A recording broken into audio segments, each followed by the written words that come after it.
Hello সবাইকে, আজকে আবারও একটা মিনি ব্লগ নিয়ে চলে এসেছি। দেখো, সকাল সকাল উঠে ফ্রেশ হয়ে চা না খেলে দিনটা ঠিক শুরুই হয় না। তাই আগে চা বসিয়ে দিয়েছি। রোজকার মতো গ্রিন টি নয়, আজকেও হবে দুধ চা, কারণ মা আমাকে ছাড়া দুধ চা একা খাবে না, তাই বানায়ও না।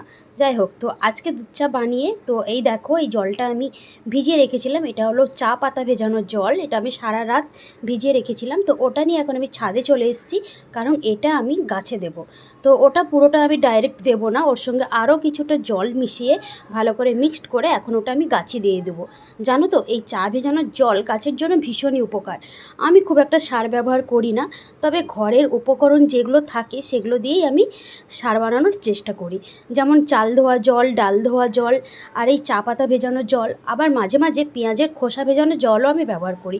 আর গাছের জন্য কিন্তু এগুলো ভীষণ উপকার, তোমরাও ট্রাই করতে পারো। যাই হোক, কথা বলতে বলতে সবগুলো গাছে জল দেওয়া হয়ে গেছে। এখন একটা মগ ভর্তি করে জলটা রেখে দিচ্ছি। কেন বলো তো? প্রচণ্ড গরম পড়েছে। আমাদের যেমন জল তেষ্টা পায়, ওদেরও তো জল তেষ্টা পায় বলো। পাখিগুলো সব আসে, ছাদে বসে থাকে, তো ওদের জন্যই আমি জলটা রেখে দিই। তো বাড়িতে নিচে এসে আমি চাটা খেয়ে নিলাম, তারপরে স্নান করে এখন আমি নিয়ে নেব সকালের স্কিন কেয়ারটা। তো প্রথমেই আমি দেখো, ল্যাকমির একটা স্কিন কেয়ারের একটা প্রোডাক্ট লাগিয়ে নিচ্ছি, যেটা হলো 9to5-এর সানস্ক্রিন। এটা কিন্তু খুব ভালো একটা সানস্ক্রিন, তোমরা ইউজ করে দেখতে পারো। অবশ্য একবার টেস্ট করে নেবে, কারণ সবার তো স্কিন একই রকম হয় না, তাই জন্যই। তো যাই হোক, তো ওটা আমি ইউজ করলাম, করার পর কিন্তু আমার রেগুলার যে ময়েশ্চারাইজারটা ইউজ করি ওটা করে নিলাম। দেখো, স্কিন কেয়ারের সাথে সাথে কিন্তু লিপের জন্য কেয়ার করাটা জরুরি। তো বাড়িতে থাকলে আমি লিপস্টিক ইউজ করি না, লিপ বামটাই সারাক্ষণ ইউজ করি। তো ওইটা নিয়ে নিলাম, লিপ বামটা। তারপরে এখন যাচ্ছি মন্দিরে, কারণ এখন পুজো করব। আর পুজোর মন্দিরে ঢোকার আগে কিন্তু আমি অবশ্যই মাটিটাকে একবার স্পর্শ করে প্রণাম করে নিই, যেটা সকলে করবে।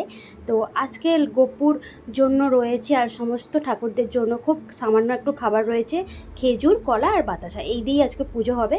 আর যেহেতু তুলসী পাতা ছাড়া তো পুজো কমপ্লিট নয়, কারণ ভোগে তো তুলসী পাতা দিতেই হবে, তাই জন্য ছাদে দেখো তুলসী গাছ রয়েছে, ওখান থেকেই আমি কয়েকটা পাতা তুলে নিয়েছি।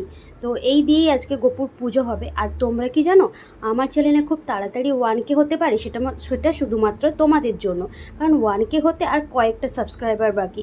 তাড়াতাড়ি সাবস্ক্রাইব করে দাও প্লিজ সবাই, তবেই না একটা ছোটোখাটো সেলিব্রেশন হবে 1K হলে। আর এই দিকে দেখো, আমি কিন্তু আমার বাড়ির বাগানের ফুল দিয়েই গপু আর রাধা মাধবের পুজো দিচ্ছি। রোজই তাই করে থাকি, খুব ভালো লাগে না নিজেদের বাগানের ফুল দিয়ে পুজো করতে। রোজকার মতো ওকে একটু খাইয়ে দিলাম নিজের হাতে।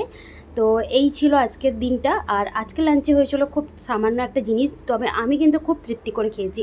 এই দেখো, মাছ ভাজা আর সঙ্গে এই শাকের তরকারি, যেটা কিন্তু খেতে দারুণ ছিল। চলো বাই, পরে দেখা হবে।